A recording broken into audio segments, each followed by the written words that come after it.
De kroon is een hele mooie metafoor. Want mijn kroon kan zo'n keer meer werk verzetten als alleenig. En met hulp van Kroden waard een 80 kilometer lange tocht volbracht.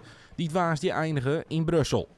De kruiwagenmars kwam mij een boodschap voor Eurocommissaris Frans Timmermans. We zijn vanuit Zundert in Nederland ben we hier naar Brussel ran in een week tijd met kroden. Want we willen hier eigenlijk wel het boodschap brengen van dat groen dat leeft. En we hadden het stikstofproblemen, de CO2. En we willen werkende wijze, zeg maar. Daar graag om mij werken dat we dat oplossen kunnen. En dat kan. En dat begint met een levende groen vol microbiologie. En we hebben een afspraak met Frans Timmermans. On Timmermans waard een manifest onbeen voor een levende boeien. Hoe we dat ons voorstellen. En dankjewel, Daan.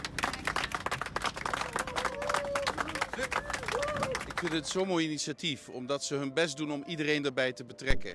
Dat ze niet tegenover mensen gaan staan die misschien niet met hen eens zijn op dit moment, maar iedereen proberen te overtuigen. Dat is wat we nodig hebben als we echt de agrarische sector, de boeren die ook vooruit willen koppelen aan de noodzaak om de natuur te beschermen en te verbeteren.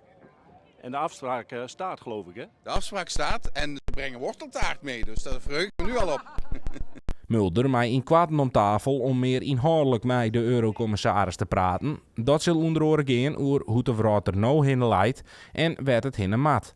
Daarin heb ik even verschillende punten beschreven wat we dan het beste doen kunnen. En dat is vooral de groen bedekt houden, altijd planten erop. En hele goede dongbroeken. Dan kiest minder kunstmestbroeken. We zijn net geen kunstmest hier, absoluut niet. Soms hebben we dat echt nodig, maar het kan handiger. En dan hebben we in Fries een heel mooi woord, het is toek.